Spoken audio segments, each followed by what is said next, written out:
On the family cruise, my son was laughing with his wife while I sipped my coffee.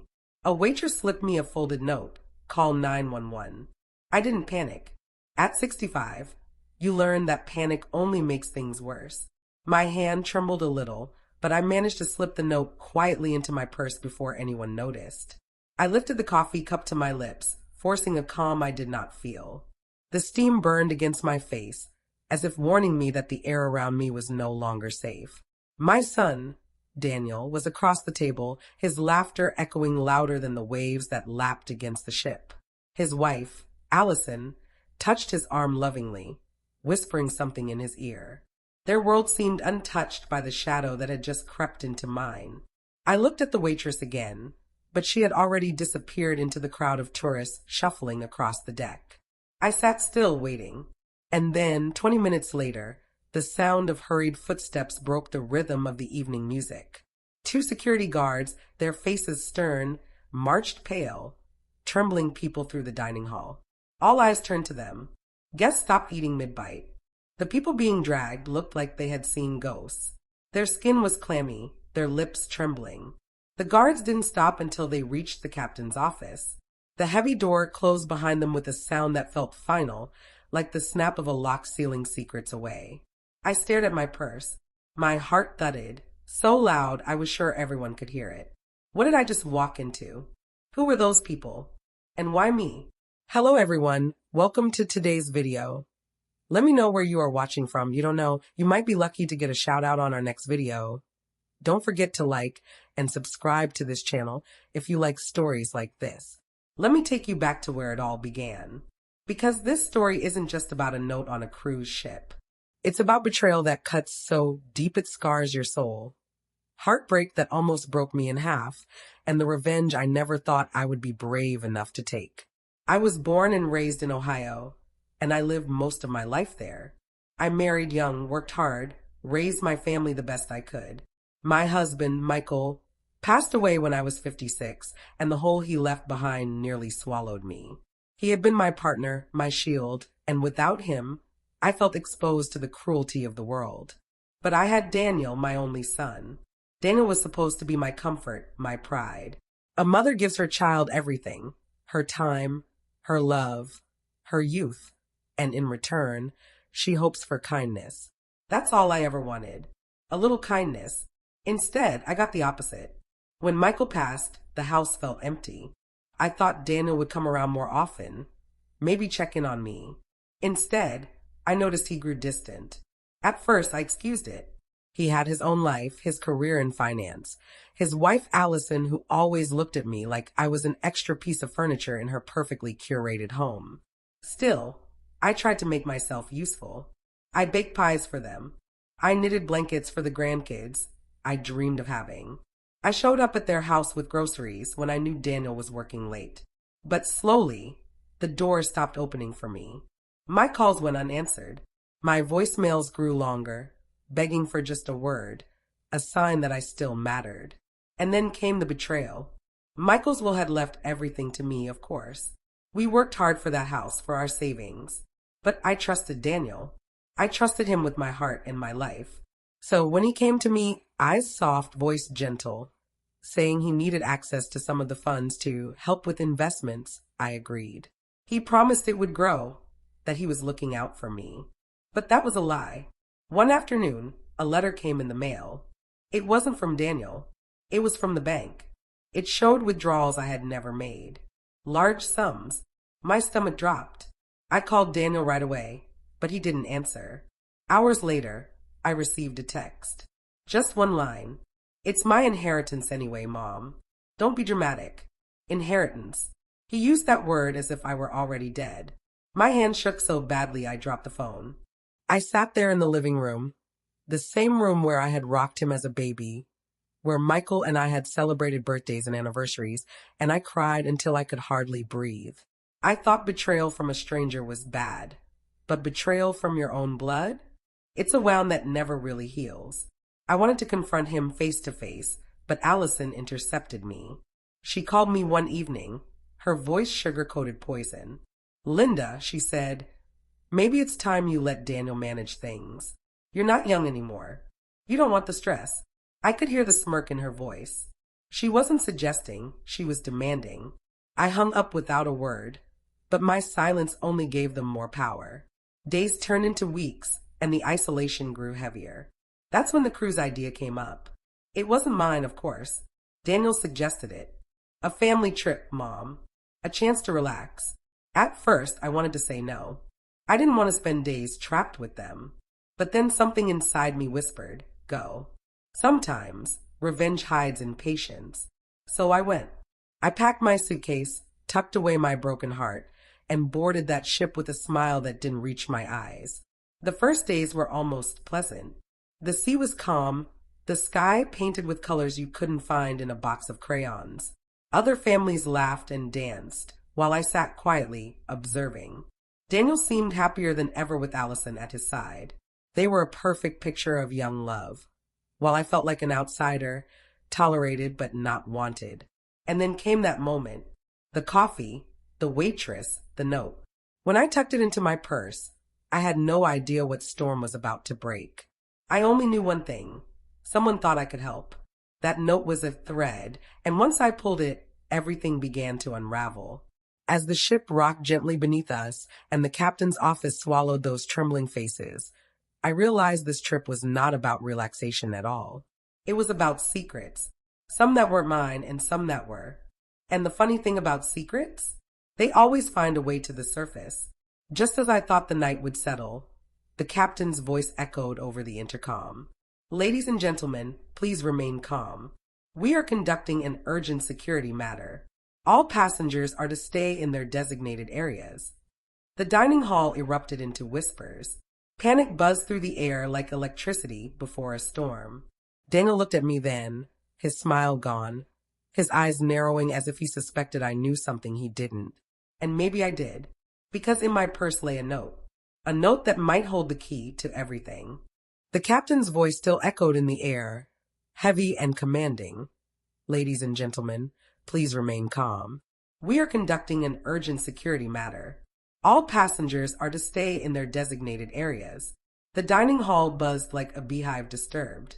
People whispered, clutched their children, and craned their necks to see if they could catch a glimpse of what was happening near the captain's office. I tried to keep my breathing steady, but the weight of Daniel's eyes on me made my skin prickle. He wasn't smiling anymore. His laughter with Allison had stopped as quickly as if someone had cut a string. He leaned forward across the table, lowering his voice. Mom, he said, what do you know about this? For a second, I thought my heart had stopped. What do I know? Nothing, and yet everything. That little folded note in my purse felt heavier than the entire ship. My fingers twitched, wanting to touch it, to make sure it was still there. I forced a shrug. Nothing. Why would I know anything? But his eyes didn't soften. He didn't believe me. Before I could say more, Allison placed her hand on his arm, whispering, Daniel, let it go. She doesn't know anything. But the way she looked at me, sharp and calculating, told me she suspected otherwise. That was the extreme moment, sitting there with suspicion burning into me, while secrets were unraveling somewhere behind that captain's door. My coffee had gone cold, my appetite gone with it. I needed time. Time to think, to remember why I was even here. So while Daniel and Allison whispered to each other, I drifted back to the quiet years of my life before the betrayal cracked everything wide open. I wasn't always this guarded. I wasn't always the woman who had to hide her fear behind steady hands. I used to be warm, open, trusting. Michael and I built our lives on those values. We had a modest home in Columbus, Ohio. A yellow house with white shutters and a porch swing where Michael used to drink lemonade in the summers. When Daniel was a little boy, he would run barefoot across the yard, his cheeks flushed from playing tag with the neighbor kids. Michael always said, that boy is going to make something of himself. He's smart, Linda. And he was. Daniel could solve puzzles faster than anyone, could charm a teacher out of a detention slip with just a smile. But sometimes charm is just a mask. I see that now. Looking back, there were moments I ignored. Times when Daniel's charm was laced with manipulation. Like the time in high school he convinced me to cover for him when he skipped class. Or when he borrowed money from Michael's wallet, promising to pay it back, but never did. Michael would scold him, but I always forgave. Maybe too much. Because forgiveness, when handed out without boundaries, turns into permission. And that's exactly what Daniel took from me. Permission to use me, again and again. The real fracture happened after Michael's death. My grief made me blind. My loneliness made me vulnerable. Daniel must have seen it. He swooped in, not as a son caring for his mother, but as a predator who knew exactly where the weakness lay. The money was only part of it. The worst betrayal came in words. One evening, when I confronted him about draining my savings, Daniel didn't apologize. He didn't even look ashamed. Instead, he said something I will never forget. "Mom, you've lived your life. It's my turn now. Don't cling to things you don't need anymore." Like I was just an old coat he could toss aside. I cried myself to sleep that night. But in the morning, something shifted. I looked in the mirror and I didn't see just a grieving widow anymore. I saw a woman who had been too soft for too long, and a quiet fire began to burn in me. Revenge wasn't in my nature, but neither was letting myself be used until there was nothing left. That's why I agreed to the cruise. Daniel thought he had me cornered, thought I was just the aging mother desperate for scraps of affection. But he underestimated me. He didn't know that kindness doesn't mean weakness. Sometimes kindness is a mask too, and mine was slipping. Back in the dining hall, the whispers grew louder. Security guards walked past, their faces hard, their radios crackling with urgent messages. The ship's normal cheer, music, clinking glasses, laughter, had been replaced by a tension that made the air almost too thick to breathe. A man at the next table leaned toward his wife. I heard someone try to smuggle something on board. Another woman clutched her pearls. No, I heard it was a medical emergency. The rumor spread like wildfire. Everyone had a theory, but nobody had the truth. Except maybe me. Or at least, maybe I held the thread that could unravel it. That little folded note. When Daniel excused himself to go check something, I finally slipped my hand into my purse and touched it. The paper was still there, cool and crisp. I wanted to open it again, to see if maybe I had imagined the words. But I didn't. They were real. Call 911. Why me? Why not slip it to someone else? Was it random, or was I chosen? Allison's voice startled me. "Linda," she said, leaning closer, her perfume sharp. "If you know something, you should tell us. Daniel and we can help you." But I didn't trust her. Not anymore. Behind her perfect smile was a woman who saw me as an obstacle, not family. So I just smiled politely and said, "Of course, dear. If I know anything, you'll be the first to hear." Lies taste bitter, but sometimes they are necessary. Hours seemed to stretch, the night dragging like an anchor in deep water. Passengers were ordered to stay in their cabins after dinner. The halls echoed with footsteps as crew members patrolled, their presence a reminder that something serious was unfolding. I sat on the small bed in my cabin, the note in my hand now. I read it over and over again until the words blurred. Call 911. My cell phone was useless at sea, but the ship's phones, maybe I could find a way. Just as I was debating whether to risk it, a knock came at my door. Sharp, quick, urgent. My chest tightened. Slowly I stood, clutching the note like it was my last lifeline. "Who is it?" I called out, trying to sound braver than I felt. A pause, then a voice I recognized. "Mom, it's me. Open the door." "Daniel." I hesitated, my hand hovering over the handle. Why was he here? Why now? The knocking came again, louder this time. "Mom, open up. We need to talk." And in that moment, I knew. This wasn't just a son checking on his mother. This was something else, something darker. My hand trembled as I reached for the lock. And that's when I heard it, another sound, faint but clear. A second set of footsteps outside my door. Not just Daniel. Someone else was with him. The knock came again, harder this time. My son's voice, sharp and commanding, cut through the silence. "Mom, open the door." But it wasn't just him. I could hear it, the faint shuffle of someone else shifting their weight, standing just out of sight. Two shadows slid across the gap at the bottom of the door. I froze, my heart thudding against my ribs. My hand hovered over the handle, but I didn't turn it. "Mom," Daniel said again, his tone low, almost threatening now. "Don't make this harder than it has to be." Harder? What did he mean by that? I swallowed the lump in my throat. "It's late, Daniel. We can talk in the morning." There was a pause. Then Allison's voice joined his.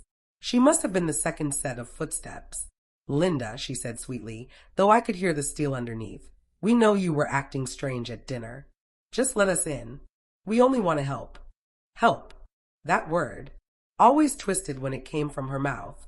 I slipped the note into my nightgown pocket, clutching it so tight it crumpled.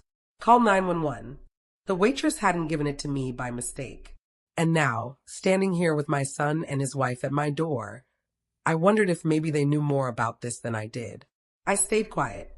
For a moment, there was only the hum of the ship, the faint sway of the ocean rocking us like a cradle. Then Daniel's voice dropped lower, muffled, as if he turned to Allison. "She's hiding something. I'll get it out of her." My stomach twisted. This wasn't just paranoia. He said it. He admitted it. He thought I was hiding something, and he was right. I backed away from the door slowly, step by step, until I reached the small desk at the corner of the cabin. On it sat the phone, a direct line to the ship's front desk. My only chance. I lifted it, pressing it to my ear. The dial tone buzzed. My finger hovered over the numbers, ready to dial. But before I could, the doorknob rattled violently. "Mom," Daniel barked. "Open this door right now." I nearly dropped the phone. My pulse raced so fast I thought I might faint. I set the receiver back down, not daring to make a sound. If they knew I was trying to call someone, it could end badly. And then, just as suddenly as it began, the rattling stopped. Silence pressed against the door. I stood there for what felt like hours, barely breathing, until finally I heard the sound of footsteps fading down the hall. They were gone for now. I sank onto the edge of the bed, my body trembling. That was the peak of the moment, the closest I'd felt to danger since stepping onto this ship. And yet, even in my fear, a spark of anger burned inside me. How did we get here? How did my own son become someone I feared, someone who looked at me like I was an obstacle instead of his mother? I thought back to a Christmas years ago when Michael was still alive. Daniel had been in his 20s, already building his career. We had decorated the house together, and I had made his favorite pecan pie. At dinner, Michael gave a toast about family, about how proud he was of Daniel.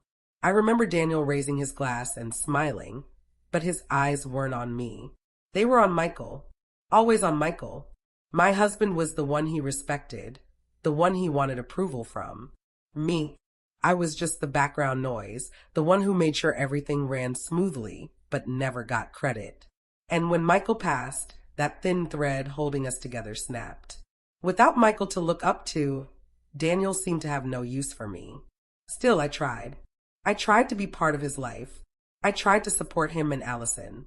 But nothing I did was enough. The worst moment came on my 65th birthday, just a few months before this cruise. I had hoped Daniel would plan something, maybe a dinner, maybe just a cake. Instead, I spent the day alone. In the evening, a package arrived at my door, a gift from Daniel and Allison. I tore the paper away eagerly, hoping for something thoughtful. Inside was a set of wrinkle cream. Expensive, yes, but the message behind it was cruel. "You're old. You're fading. Cover it up." I cried that night, sitting in the quiet house, staring at the jar of cream. It wasn't a gift. It was a reminder of how little I mattered to them. That heartbreak hardened me. It was the moment I realized kindness wasn't going to be enough to earn their love.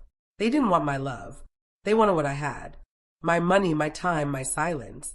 And on this ship, with danger swirling around us, I wasn't going to be silent anymore. I decided then I would find out the truth about the note, about why security dragged those trembling people into the captain's office, about why my son looked at me with suspicion. But fate didn't give me much time. The next morning, the ship's atmosphere was still tense. Passengers whispered in the halls, rumors flying faster than seagulls in a storm. The buffet lines were quieter, people picking at their food, eyes darting to the uniformed crew walking briskly from one end of the deck to the other. Daniel and Allison avoided me at breakfast.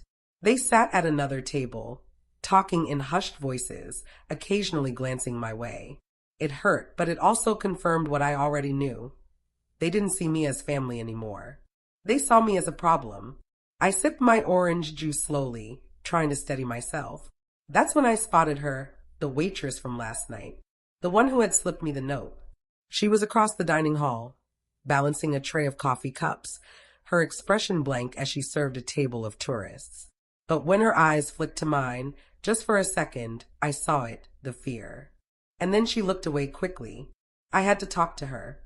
I waited until she left the dining hall, then followed, keeping my steps quiet. She moved quickly, slipping into a staff-only hallway.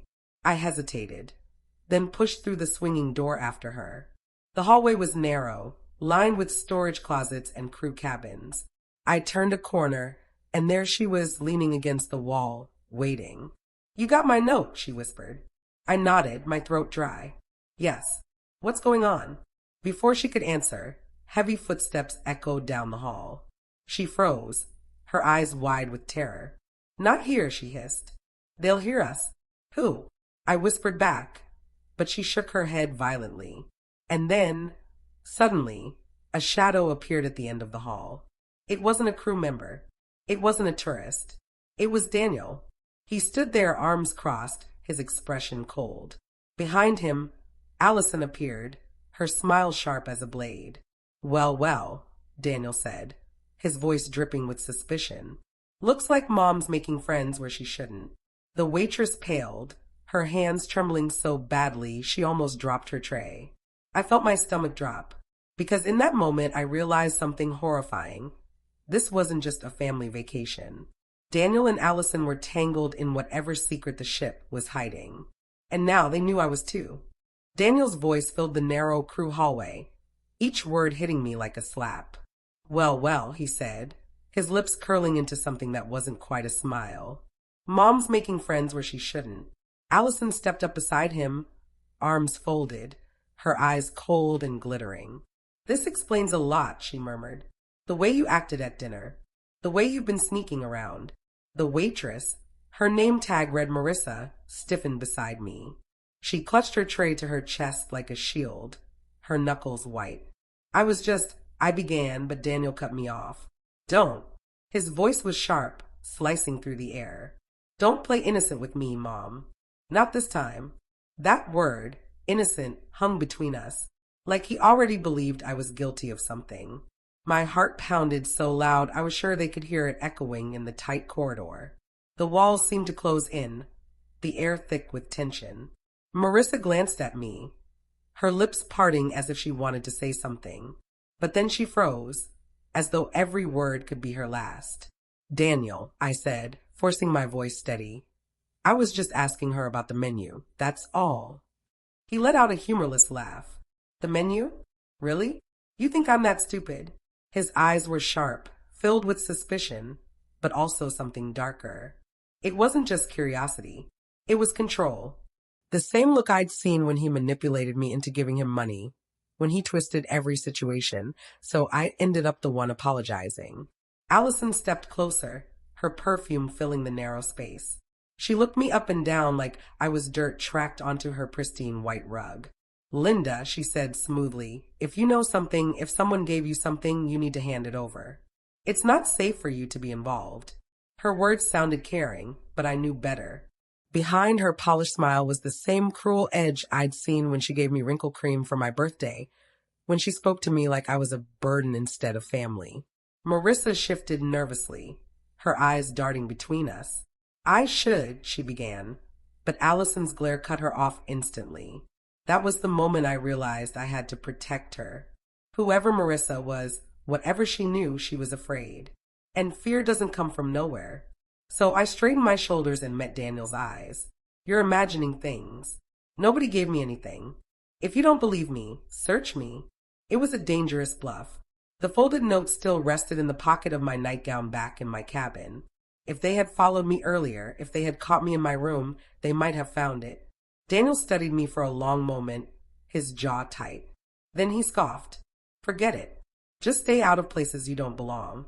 He turned on his heel, Allison following, her heels clicking against the floor like a metronome marking the seconds until my life collapsed. The hallway felt colder when they left. Marissa exhaled shakily. You shouldn't have done that, she whispered. I turned to her. Then tell me. Why me? Why the note? Her eyes darted around, as though cameras hid in every corner. Because you looked like someone who still had a conscience. Her voice cracked. Most people here, they're not safe. You need to be careful. And then she was gone, slipping down the hall before I could ask another question. That was the peak moment, standing there with the echo of her words in my ears, wondering what I had just stepped into. I walked back to my cabin slowly, my knees trembling, my mind spinning. You looked like someone who still had a conscience. What did that mean? And why did Daniel and Allison care so much about who I talked to? Back in my room, I sat on the bed, staring at the small porthole where the endless ocean stretched into the horizon. It looked calm, beautiful even. But beneath the surface, who knew what monsters swam? Just like this ship. On the surface, it was laughter, music, and family vacations. But beneath? Secrets, lies, betrayals. And betrayal, I knew that feeling all too well. I thought about the years after Michael's death, how I had clung to Daniel as my last anchor, how I had ignored the warning signs because I wanted so badly to believe he loved me the way I loved him. But the truth was cruel. Daniel didn't see me as his mother anymore.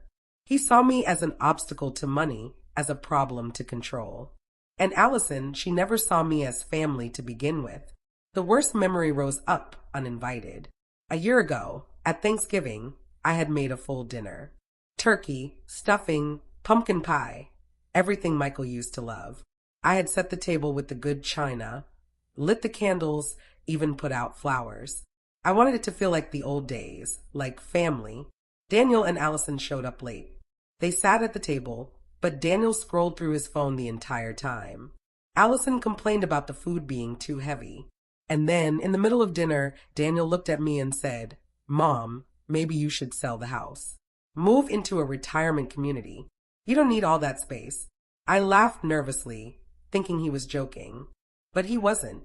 He wanted me out of the home Michael and I had built together. The home filled with memories. That night, after they left, I stood in the kitchen staring at the dirty plates, the half-eaten turkey, the untouched pie. I felt invisible, erased. And now, here on this ship, I saw it clearly. Daniel and Allison hadn't brought me here for family bonding. They wanted something from me. Maybe it was still money. Maybe it was silence. But whatever it wasn't love. I wiped away a tear and stood. No more crying. No more giving them the power to hurt me. If they thought I was weak, they were wrong. But fate wasn't finished testing me yet. That evening, passengers were invited to a mandatory safety briefing in the main lounge. Everyone shuffled in, uneasy, whispering theories about why it was required mid-cruise. The captain stood at the front, his face stern, his uniform crisp. Ladies and gentlemen, he began, we are conducting an internal investigation. For your safety, we ask for your cooperation. Certain individuals may be questioned. Do not be alarmed. The murmurs grew louder. I scanned the crowd and caught sight of Daniel and Allison. They weren't nervous like everyone else. They were calm, too calm. And then, just as the captain finished his speech, 2 security guards stepped forward. Linda Howard, one of them announced, scanning the room. My blood ran cold. All eyes turned to me. You need to come with us, the guard said. Gasps rippled through the passengers. Daniel's face didn't move, but I saw the flicker of satisfaction in Allison's smile. I clutched my purse tight, the crumpled note burning against my side like a secret I couldn't keep forever. And as I stood to follow the guards, my knees weak, but my back straight, I realized something terrifying. I wasn't just caught in the middle of this anymore. I was a target. Linda Howard, the guard repeated, his deep voice echoing through the lounge. Please come with us. The room fell into a heavy silence. Every eye turned toward me. Forks froze in midair. Conversation stopped mid-sentence. For a moment, the only sound was the faint hum of the ship's engines and the ocean pressing against its sides. I stood slowly, my legs trembling beneath me. My purse hung from my shoulder, the crumpled note hidden inside like a secret heartbeat. My son, Daniel, watched me with his jaw tight, his eyes cold and calculating. Beside him, Allison allowed herself a small smile, the kind that told me she had been waiting for this moment. I forced myself to stand tall, even though my chest ached with fear. Yes, I asked, my voice steadier than I expected. You need to come with us, the guard repeated, his hand gesturing toward the side exit. His tone was calm but firm. The captain has questions. I nodded, moving toward them. As I walked through the crowd, I could feel the weight of every gaze. Whispers rose like the hiss of snakes. What did she do? Someone muttered. Maybe she's involved, another voice whispered. Involved in what? That was the question, and I didn't have the answer. The guards led me down a narrow hallway, their heavy boots echoing against the metal floor. My heart pounded in my chest, but my mind was racing faster. Why me? Why not Daniel or Allison? Was this about the note? Did Marissa say something? Finally, we reached the captain's office. One of the guards knocked once, then opened the door. Inside, the room was dim, lit by a single overhead lamp. The captain sat behind his desk, his face grave, his hands folded. A file sat in front of him, papers spread out as though he had been studying them carefully. Mrs. Howard, he said, his voice calm but edged with authority. Please sit down. I lowered myself into the chair opposite him, clutching my purse tight against me. The captain studied me for a long moment, his eyes sharp. Do you know why you're here? I shook my head. No, sir. I don't. He leaned back in his chair, steepling his fingers. Earlier this week, certain irregularities were brought to our attention. Activities on board that may put the safety of this vessel at risk. We have reason to believe passengers may be involved. My pulse quickened. And you think I'm one of them? His gaze didn't waver. We received information suggesting you may have been approached. That someone slipped you something. I froze. The note. He knew. My voice caught in my throat. I want to tell him about Marissa, about the note, about how I had no idea what it meant. But something stopped me. Fear. Fear that if I told the truth, it would only put a bigger target on my back. Fear that Daniel and Allison would twist it against me. So instead, I said softly, no one slipped me anything.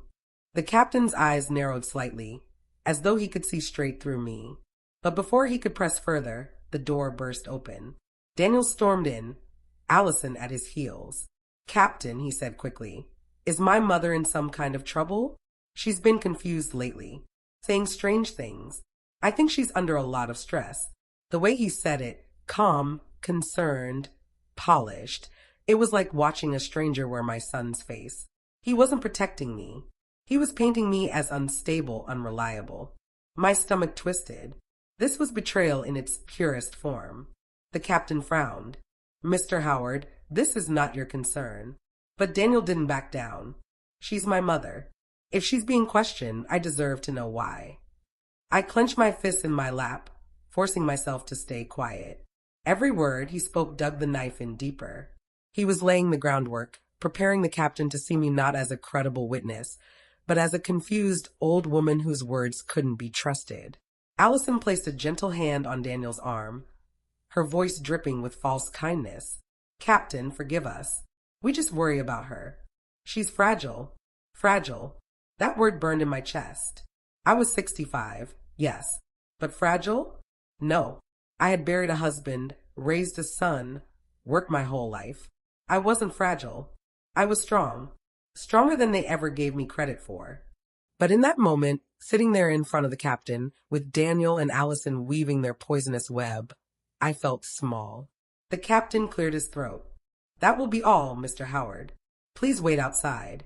Daniel hesitated, his jaw tightening. Then, with one last cold glance at me, he left the room. Allison followed, her heels clicking like gunshots against the floor. The captain turned back to me.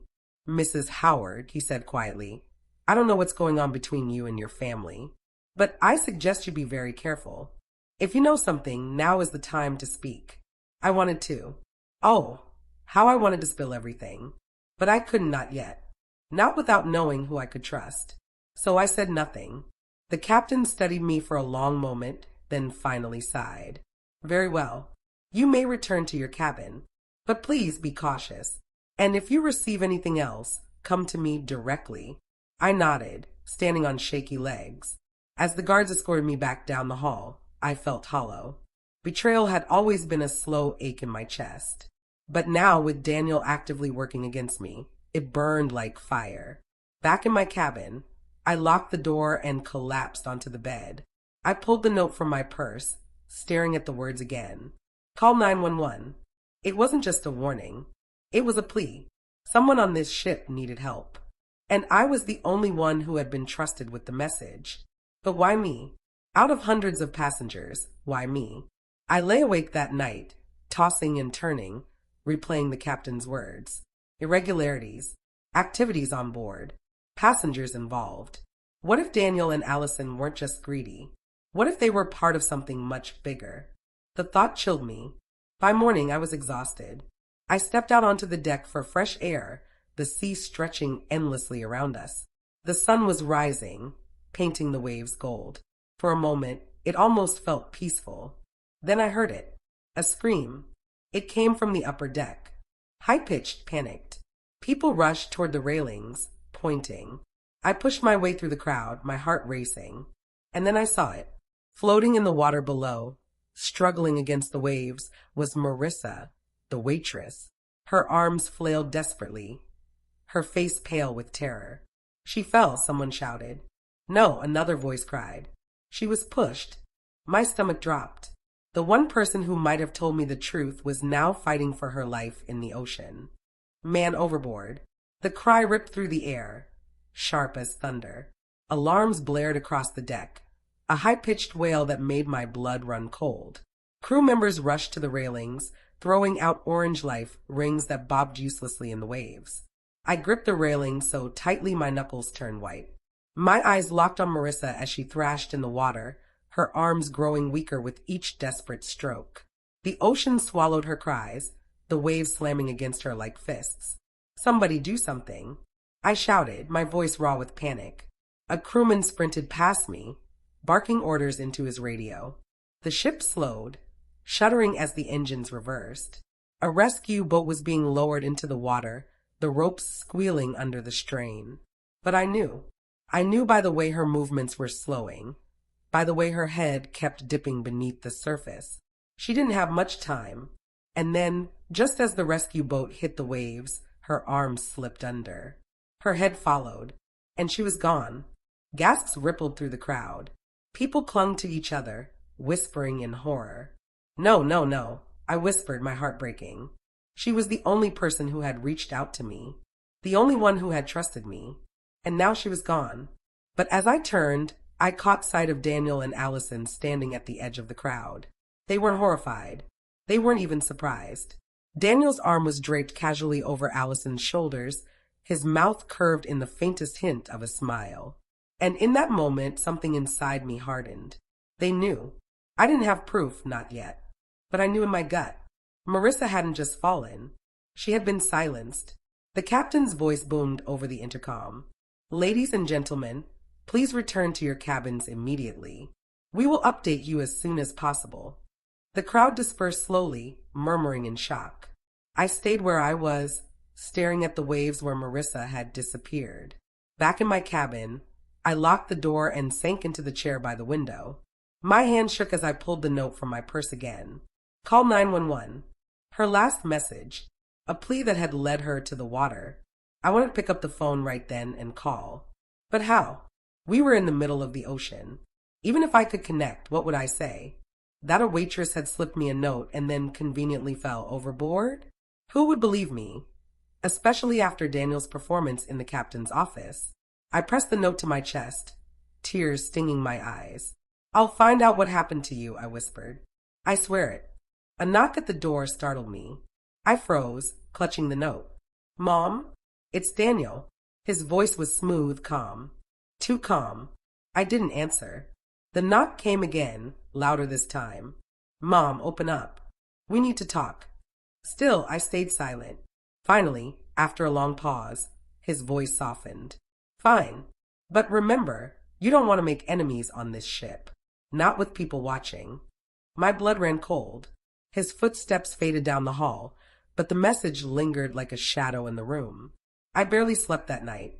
Every creak of the ship, every gust of wind against the window made me jump. I dreamed of Marissa's pale face in the water, her hand reaching out to me, accusing me of not saving her. By morning, I was exhausted, but I forced myself out of bed. I couldn't hide. I needed answers. I headed for the dining hall, hoping to overhear something, anything. Passengers were buzzing with theories.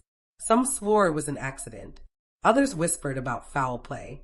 As I carried my coffee to a corner table, I noticed a young man sitting alone by the window. He was in his 20s, with messy dark hair and eyes that darted nervously around the room. When he saw me looking, he quickly glanced away. But not before I noticed something. His hands were shaking. I sat down across from him without asking. "You knew her, didn't you?" He stiffened. "Who?" "Marissa," I said softly. "The waitress." His eyes flicked to mine, wide and fearful. I leaned closer, lowering my voice. "She gave me a note. She trusted me. If you know something, please tell me." His hands gripped his coffee cup so tightly I thought it might break. Finally, he whispered, "You don't understand. It's dangerous to talk." "Dangerous?" I pressed. "Who are you afraid of?" Before he could answer, the intercom crackled to life. "Mrs. Linda Howard," the captain's voice announced, echoing through the hall. "Please report to the medical bay immediately." The young man's face drained of color. He grabbed his cup and bolted, disappearing into the crowd. I sat frozen, my coffee growing cold. The captain was calling me again. But this time it wasn't his office. It was the medical bay. My chest tightened. Was this about Marissa? Was I next? With trembling hands, I set down my cup and stood. Every step toward the medical bay felt like walking deeper into a trap. When I finally arrived, the doors slid open with a hiss. The air inside was sterile, the smell of antiseptic sharp in my nose. Nurses bustled around, but their eyes avoided mine. And then I saw it. On one of the beds, covered in a thin sheet, was a body. A body with wet hair still clinging to her face. Marissa. But her chest was moving. She was alive. Barely. And when her eyes flickered open, she looked straight at me and whispered one word before slipping back into unconsciousness. "Run." Her voice was a rasp, barely a whisper, but it rattled through me louder than any scream. "Run." And then Marissa's eyes fluttered shut, her body limp against the thin sheet. The monitor beside her beeped in a steady rhythm, proving she was still alive for now. "Is she going to be okay?" I asked, my voice shaking. The nurse standing nearby didn't look at me. She adjusted the forward drip, scribbled something on a chart, and muttered, "We're doing all we can." But her eyes betrayed her. There was fear in them, not just concern. A hand landed on my shoulder, making me jump. It was the captain. His face was grave, his voice clipped. "Mrs. Howard," he said, "I'm going to need you to come with me." I glanced back at Marissa, but two security guards had already stepped closer to her bed, as though they were guarding a criminal instead of a victim. My stomach twisted. The captain led me down the sterile hallway into a private office. He gestured for me to sit. "We found her," he began, clinging to debris. "She was unconscious, hypothermic. It's a miracle she survived."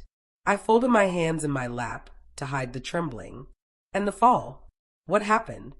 He leaned back, steepling his fingers. "That's what we're trying to determine." But his eyes narrowed. "She asked for you before she passed out." My heart jumped. "Me? Why?" "That's what I'd like to know." His gaze was sharp, probing. "Do you know why she would tell the nurses to find you?" I hesitated. The note in my purse felt like it weighed 100 pounds. I wanted to show him, to scream that she was in danger, that something dark was happening on his ship. But then I remembered Daniel's warning. "You don't want to make enemies on this ship." The captain was watching me too closely. I couldn't risk it, not yet.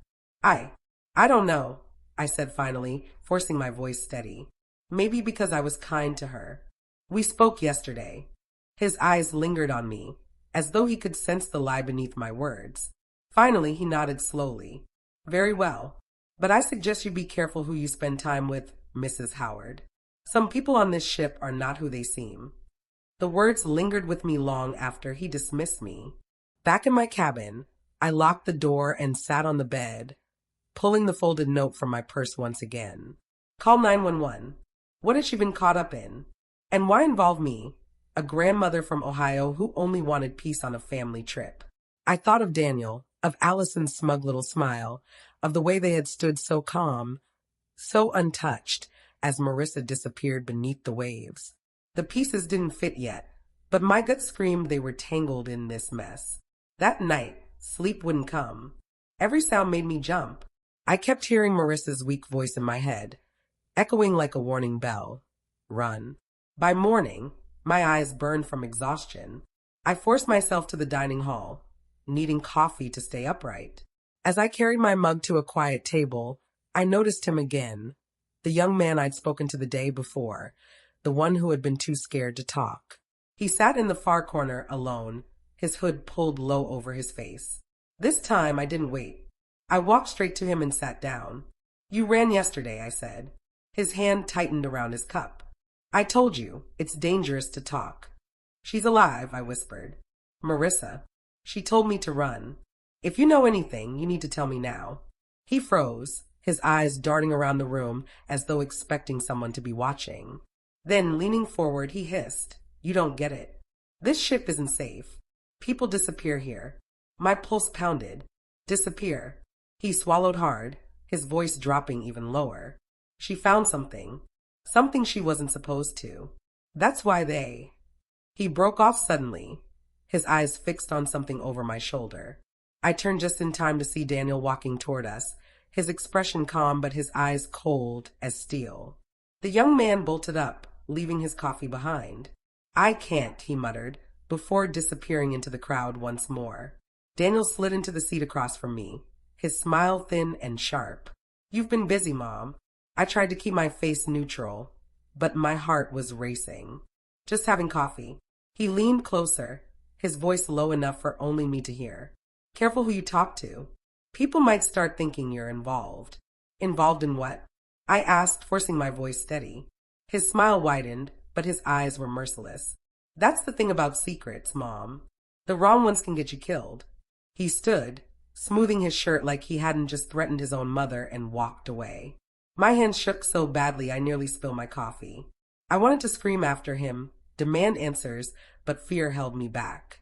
And then, just as I steadied myself, a voice came over the intercom. Attention all passengers. Due to unforeseen circumstances, tonight's schedule has changed. Please report to the main theater at 7 p.m. for an important announcement. The room filled with murmurs. People looked around, confused, curious, but my stomach twisted. Something was wrong. Very wrong. That night, when I walked into the theater, the air was electric with tension. Crew members stood at every exit, their faces blank, their eyes scanning the crowd. The captain stepped onto the stage, microphone in hand. His face was grim. Ladies and gentlemen, he began, there has been a very serious incident on this vessel. One of our staff was nearly killed. We are conducting an investigation to find out who is responsible. And until we do... He paused, scanning the audience. No one leaves this ship. Gasps rippled through the theater. A woman in front of me clutched her husband's arm. A child began to cry. I sat frozen, my heart hammering. The captain's eyes swept the crowd, and for the briefest moment they landed on me. The theater erupted into noise. Passengers stood, shouting questions. What do you mean no one leaves? Are we in danger? Is this even legal? The captain lifted a hand for silence, but his jaw was tight. We will resume normal activities once the investigation is complete. In the meantime, every passenger is required to remain on board until further notice. He left the stage as quickly as he'd come, flanked by security. The murmurs didn't fade. They grew louder, angrier. I sat frozen in my seat, my heart pounding. Locked on a ship in the middle of the ocean with liars, traitors, and a son who looked at me like prey. The walls were closing in.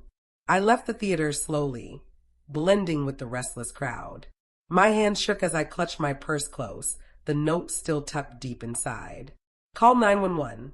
The words burned through me like fire. But there was number 911 in the middle of the ocean. The rest of the day dragged like a nightmare.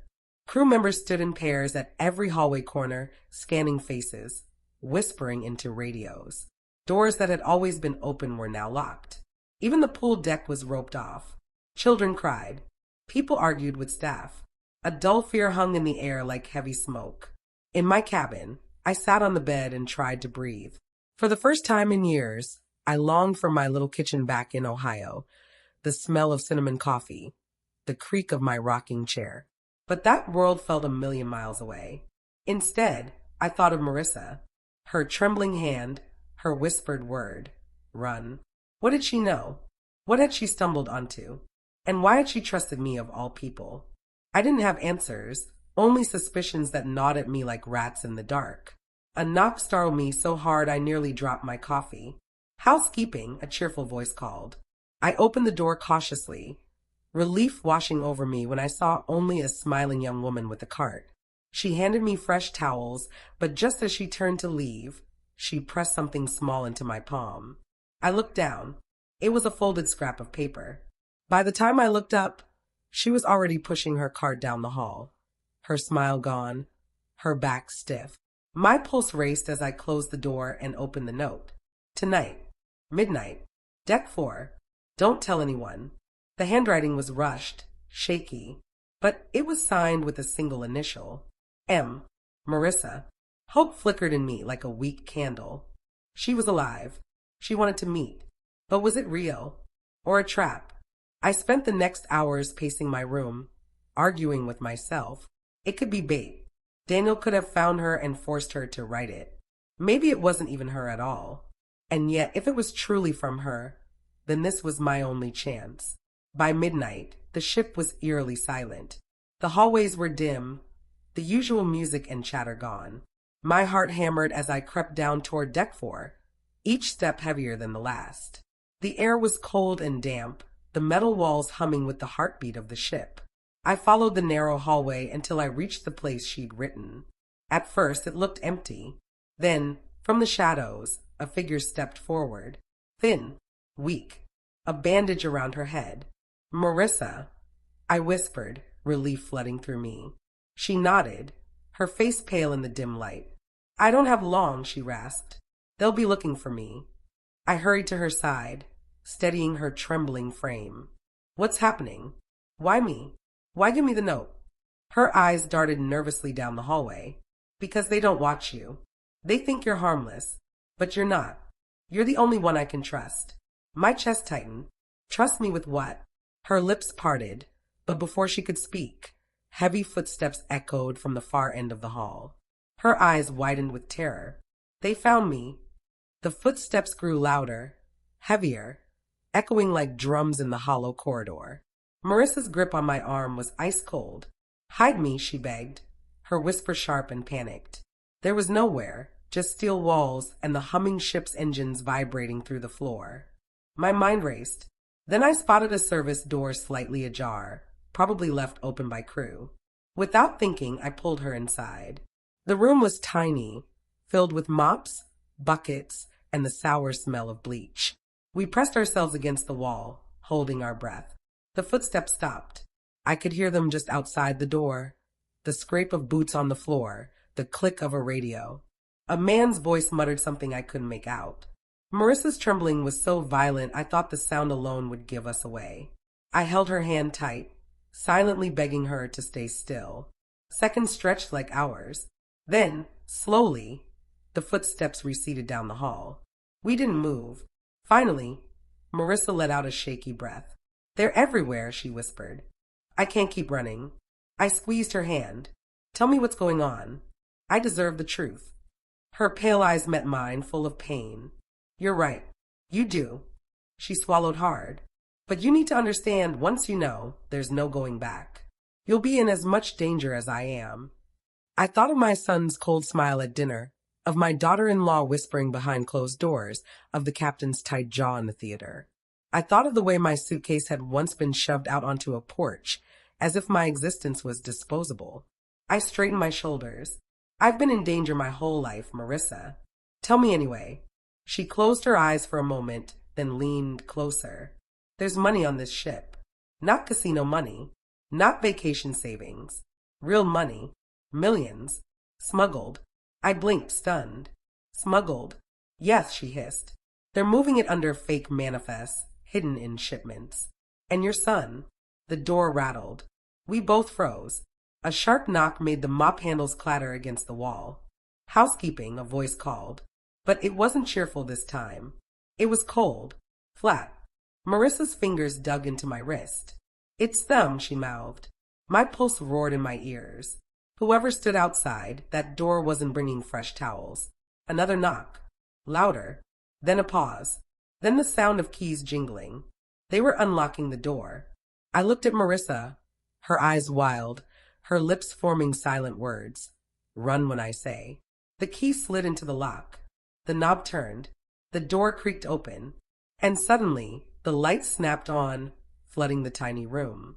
A man in a crisp uniform stood in the doorway. His eyes swept over us, then landed squarely on Marissa. There you are, he said calmly. Too calmly. The captain has been waiting. The uniformed man didn't grab us roughly. He didn't need to. His authority wrapped around the moment like chains. Move, he said simply, tilting his head toward the hall. Marissa's grip on me was iron, her knuckles white. I wanted to scream, to fight, but there was nowhere to go. We were ants caught in a jar, the lid already screwed tight. The walk to the captain's office was a blur. My heart pounded with each step, my mind repeating the same question over and over. What does my son have to do with this? The man opened a heavy door and gestured us inside. The office was nothing like I expected. It wasn't grand or polished. It was bare, functional. A wide desk, maps pinned to the walls, radios that crackled softly, and behind that desk, the captain himself sat in silence, his hands folded like a man at confession. Daniel was already there. My son leaned casually against the wall, arms crossed, a smirk tugging at his lips. His wife, Sarah, perched on a chair, her expression smooth, unreadable. Mother, Daniel said in that mock gentle tone he used when he wanted to feel superior. What a surprise. You've been keeping busy. I glared at him, but my knees felt weak. The captain's eyes moved to Marissa. You should have stayed hidden. Running only makes things worse. Marissa shook her head violently. You can't keep this secret forever. Someone will talk. Daniel chuckled low. Funny thing about people who talk, Marissa. They tend to disappear. My stomach twisted. My own son. My flesh and blood. Speaking of erasing lives as casually as throwing out spoiled milk. The captain's voice cut through the tension. Enough. We're here to discuss solutions, not threats. His gaze fell on me. Linda, do you know why you're here? I swallowed hard. Because I was given a note. Because she, I motioned toward Marissa, trusted me. Daniel laughed again, colder this time. Trusted you? Please. She just needed a naive old woman to carry her messages. You were convenient, that's all. The word stung, but I held his gaze. Better to be naive than cruel. For a moment, his smirk faltered. The captain leaned forward, his expression hard. Listen carefully, Linda. What you overheard tonight cannot leave this room. If you breathe a word of it when we dock, the consequences will fall not just on you, but on anyone who listens. Do you understand? A cold shiver ran down my spine. This wasn't just about money. This was bigger, dangerous, and my son was tangled in it like a spider in its own web. Marissa broke the silence, her voice trembling but fierce. You can threaten us all you want, but you can't hide millions of dirty dollars forever. Someone will find it. The captain's eyes narrowed. He reached into a drawer and pulled out a folder. He opened it, slid out a single photo, and pushed it across the desk. The picture landed in front of me. It was my daughter, Emma, smiling, standing in her kitchen back in Ohio, completely unaware that her image was sitting in the captain's hands. My blood went ice cold. The captain's voice was quiet but sharp as a knife.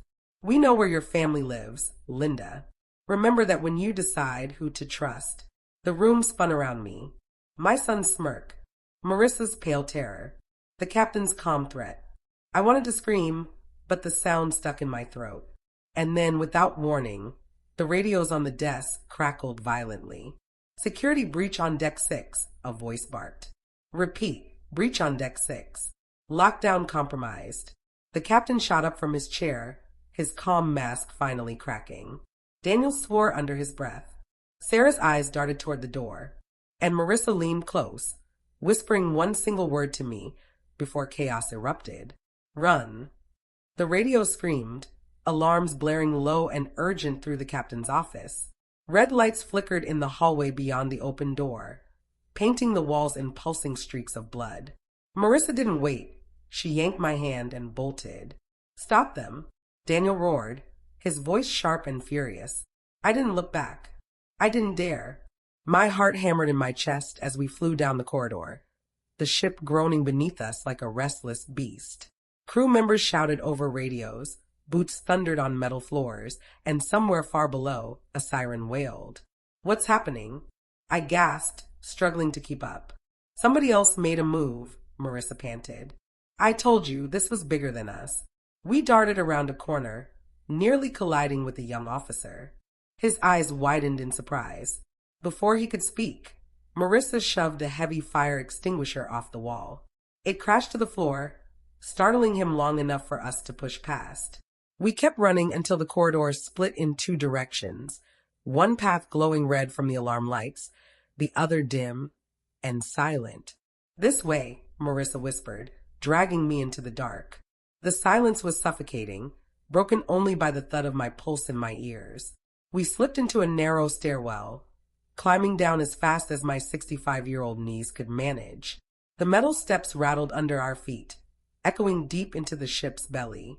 Finally, we ducked into another hallway, this one deserted, lined with storage doors. Marissa pressed her back to the wall, breathing hard, eyes scanning for movement. What did they mean, lockdown compromised? I whispered. She looked at me with a grin set to her jaw. It means the shipment isn't secure anymore. Someone's either stealing it or exposing it. The word shipment made my stomach churn. Millions of smuggled dollars. My son's cruel smile. The captain's cold threats. And now, chaos ripping the ship apart. For a moment, we just stood there, gulping air, listening. Then came the sound. A deep, metallic crash, followed by shouting. The noise rolled through the ship like a wave. Men yelling. Something heavy being dragged. Then, the unmistakable snap of a gunshot. My blood ran cold. A gun. On a family cruise ship. Marissa grabbed my shoulders. Listen to me. If we get separated, you go straight to deck 3. There's a lifeboat crew door there. Knock 3 times, then once more. Someone will answer. Tell them I sent you. I stared at her, horrified. Marissa, you're scaring me. You should be scared, she whispered, her eyes burning. But you should also be brave. You're stronger than you think, Linda. Don't let them break you. Before I could answer, heavy footsteps pounded toward us from the far end of the hall. Voices shouted. Flashlights cut through the dark. They're here, Marissa hissed. We spun toward the nearest door, a storage hatch. She shoved it open and we scrambled inside, crouching low behind stacked crates. The footsteps grew louder. Lights swept across the cracks in the door. I held my breath so long my lungs screamed. Then, just when I thought we were safe, my elbow knocked against a loose wrench. It clattered to the floor, the metallic sound echoing like thunder. The flashlights froze. Did you hear that? A man's voice barked. The door handle rattled. Slowly, then harder, and then boom. The door flew open, slamming against the wall. Light poured in. Shadows loomed. And standing there, gun in hand, was my own son. Daniel. His eyes locked on mine, burning with fury. Mother, he spat, his voice low and dangerous. I warned you not to get involved. The sight of my son holding a gun felt like a knife sliding between my ribs. Daniel's hand was steady, his jaw tight, his eyes burning with a cold fire I didn't recognize. This wasn't the boy I had raised in a small house in Ohio. The boy who once brought me dandelions from the yard. This was a man who could look at his mother as if she were disposable. Daniel, I whispered, my voice cracking. Put that down. He sneered. Always giving orders, aren't you, Mom? Always acting like you know best. He lifted the gun higher. But you don't. You never did. Marissa moved slightly in front of me, her hands raised. Don't do this, she said firmly. You're not thinking straight. Oh, I'm thinking just fine, Daniel snapped. You ruined everything, Marissa. And you, he flicked the barrel toward me. You should have stayed out of it. You could have enjoyed your little vacation. Coffee, sunsets, all of it. But no, you had to snoop. My knees wobbled, but I stood tall. I wasn't snooping. I was surviving. You shoved me out once, Daniel, remember? Out on a porch with my suitcase. But this, I gestured at the gun. This is worse than I ever imagined. His face twisted, but not with shame. With anger. You think you're better than me? You don't know what I've sacrificed. You don't know what I've had to do. Then tell me, I said softly, my voice trembling but steady. Tell me what could possibly make you point a gun at your mother. For a moment, something flickered in his eyes. A memory. A hesitation. But it was gone as quickly as it came. Enough, he muttered. Marissa tensed. I could feel her muscles coiled, ready to spring. Then, without warning, she lunged at him. The gun went off with a deafening crack.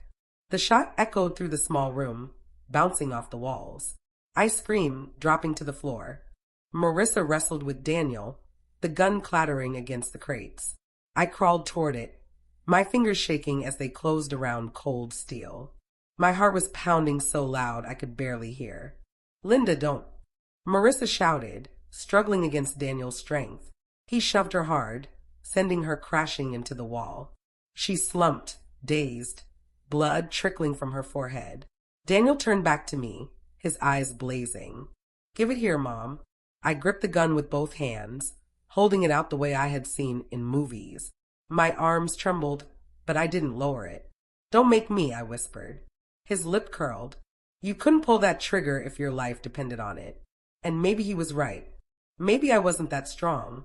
But when I looked at Marissa, bleeding on the floor, when I thought of all the betrayal, all the heartbreak, all the years of swallowing pain, I felt something shift inside me. I steadied my arms. Try me. Daniel's eyes narrowed. For the first time, I saw doubt. But before anything else could happen, the room shook violently. The ship groaned like it was tearing apart. Alarms blared even louder, and a voice crackled over the PA system. Attention! All passengers to muster stations immediately. This is not a drill. The floor tilted sharply, sending crates sliding. I stumbled, the gun slipping from my hands. It skittered across the floor. Daniel dove for it. So did I. And just as my fingers brushed the cold metal, a figure burst through the doorway, knocking us both back. It was the captain, his face pale, his uniform disheveled, and in his hand another gun. Enough, he roared, leveling it at all three of us. His voice carried the weight of command, but also fear. This ends now. The captain's voice sliced through the chaos like a blade. Stand down, all of you, he barked, his gun sweeping from me to Daniel to Marissa. His jaw was clenched, his eyes bloodshot, his hands steady despite the ship groaning beneath our feet. Daniel froze, his hand inches from the weapon on the floor. Slowly, he straightened, his lips curling into a bitter smile. Well, well, the mighty captain himself. Finally dropped the mask. Don't test me, the captain growled. Step back. Now. I pressed against the wall, my heart hammering. The alarm still blared overhead, the deck tilting again and again. Somewhere far below, the sound of rushing water made my stomach drop. This ship wasn't just in danger. It was dying. Marissa groaned, clutching her forehead, her voice weak but firm. He's not who you think, Linda. I looked at the captain, my mind racing. What do you mean? Daniel laughed, an ugly, hollow sound. Oh, she knows. She's been playing both sides from the beginning. The captain's gun snapped toward him. Shut your mouth. Marissa's eyes burned with fury. Tell her, Captain. Tell her why the cargo was smuggled in the first place. Tell her who you're really working for. For a heartbeat, silence.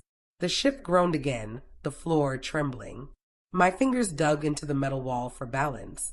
Then the captain sighed, his face hardening. Fine. She deserves to know. He looked straight at me, his voice low and sharp. Your son isn't the mastermind here, Linda. He's a pawn, and so is Marissa. The money, the cargo, it's not his. It's not hers. It belongs to someone far bigger. Someone who can sink this ship without a second thought. Daniel snarled. Don't listen to him. He's lying.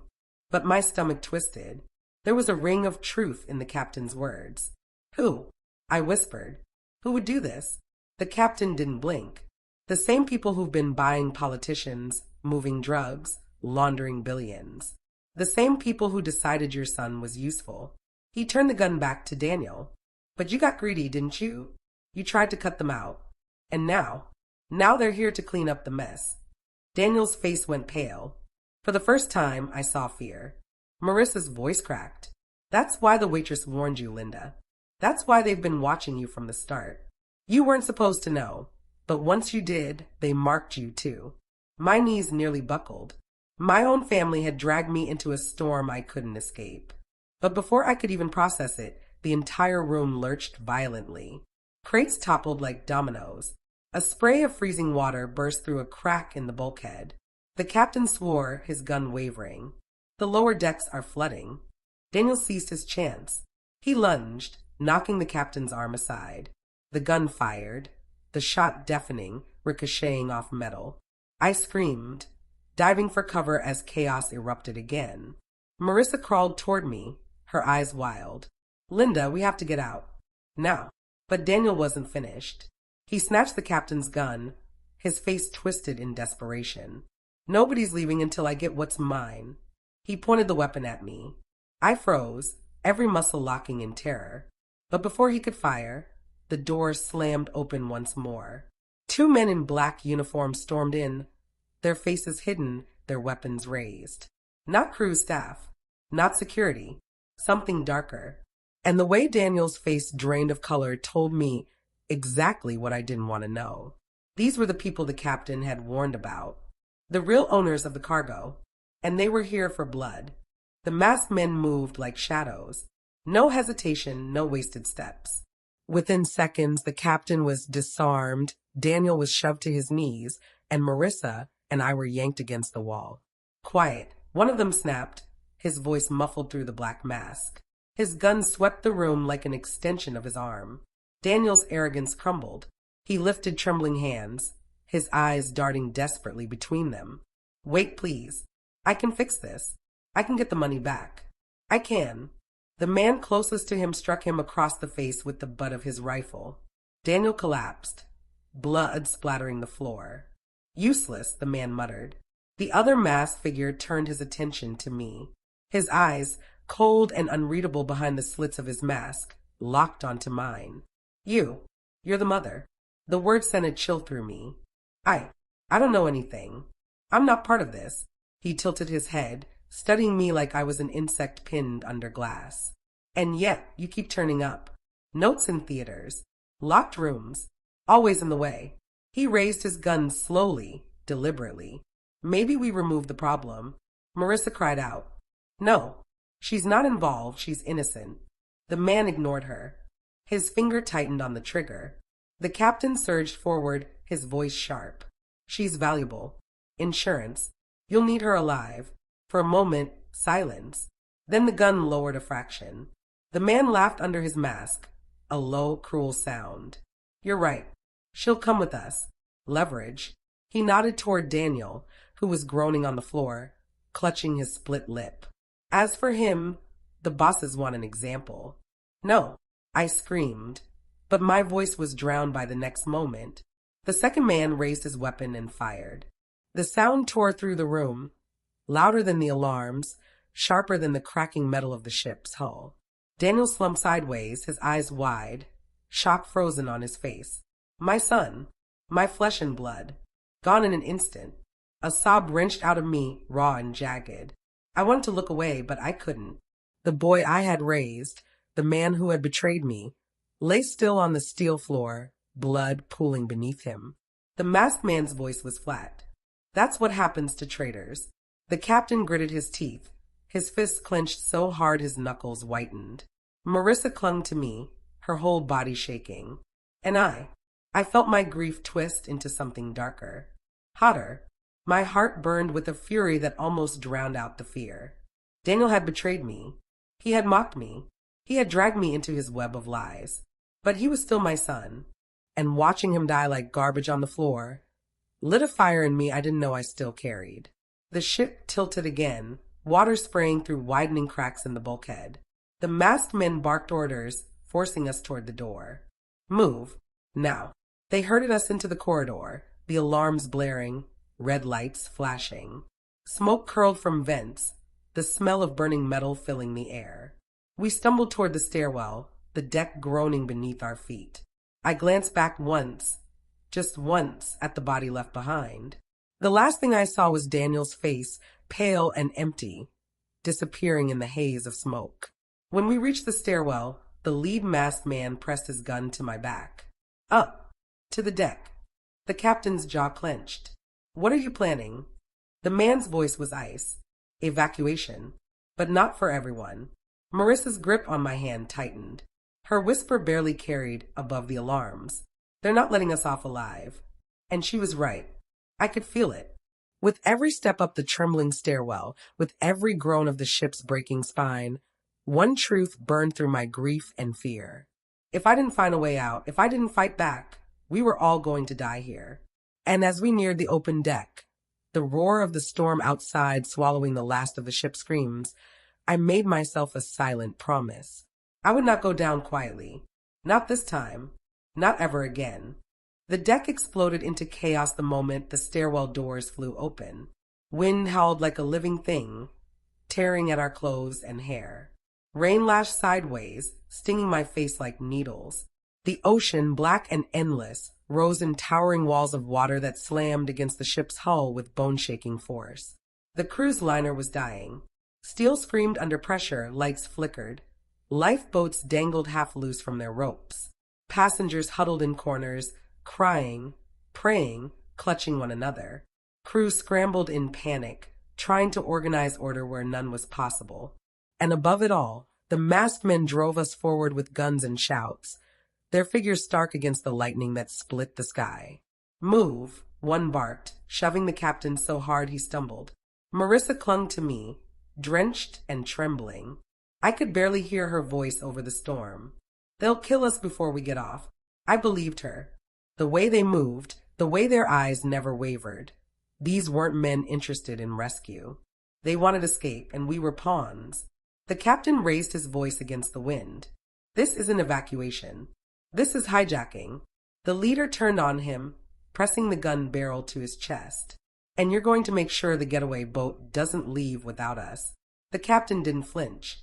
His jaw was set, his eyes burning. You'll sink with the rest of us before I help you. The gun pressed harder. Then she dies first. The man yanked me forward, cold metal biting into my temple. My breath caught in my throat. I thought of Daniel, lying cold on the steel below. My son, my betrayer, my blood. His death wasn't going to be the end of my family line. Not if I could help it. The ship lurched violently. A massive wave slammed into the side, pitching us all sideways. The masked man lost his balance for a split second. It was enough. I drove my elbow into his ribs with every ounce of fury in my body. He gasped, staggered, and in that heartbeat Marissa lunged, grabbing the barrel of his gun. The shot went off, a deafening crack that lit the storm, but the bullet vanished into the night sky. Chaos erupted. The captain tackled the second masked man. They crashed into the slick deck, rolling dangerously close to the railing. Crew members shouted, passengers screamed, and the ship tilted again, sending seawater crashing across the floor. I scrambled to my feet, rain blinding me, my chest heaving. The first masked man swung back at me, fury in his eyes. His fist connected with my jaw, exploding stars across my vision. But I didn't fall. I had survived too much to fall now. Through the haze, I saw Marissa driving the mop handle, the one she had grabbed in the chaos below, straight into his stomach. He doubled over, gasping. The captain roared, flipping his opponent onto the deck and slamming his head against the steel until the mask slipped free. And what I saw beneath the mask froze me colder than the storm itself. It wasn't a stranger. It was Mark, my other son, the one who hadn't come on this cruise, the one who had stayed behind in California, claiming he was too busy with work. My knees almost buckled. Mark, His eyes, so familiar, so cruel, glared up at me. Should have stayed in your rocking chair, Mom. This world's bigger than you. You wouldn't understand. Bigger than me. Bigger than family. Bigger than love. My heart cracked open again. First Daniel, now Mark. Both my sons had betrayed me, dragged me through fire, and now one lay dead while the other tried to kill me. But betrayal had forged something in me stronger than heartbreak. The storm gave its own verdict. Another massive wave crashed over the deck, sending Mark sprawling toward the railing. He clawed at the slick metal, his mask half torn, his face twisted in desperation. "Mom, help me," he shouted, his voice breaking. For one fleeting second, I saw him not as the man who tried to kill me, not as the criminal who had orchestrated this horror, but as the boy who once clung to my skirt in a grocery store, scared to let go. My hand shook. My heart screamed.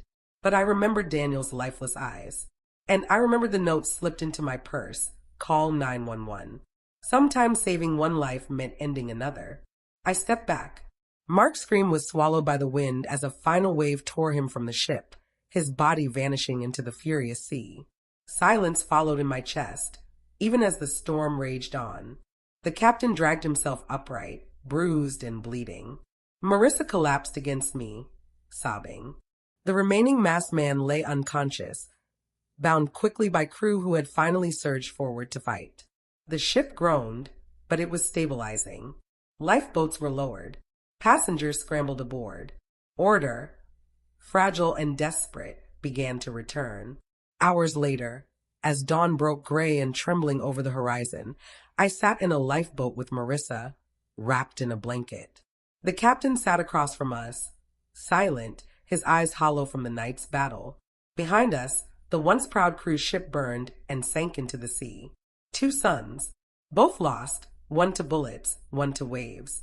And me, I was still here, betrayed, broken, scarred, but alive.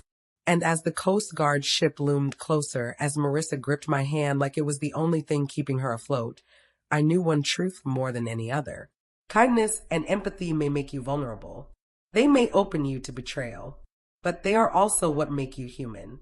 And no storm, no sun, no enemy would ever take that away from me again.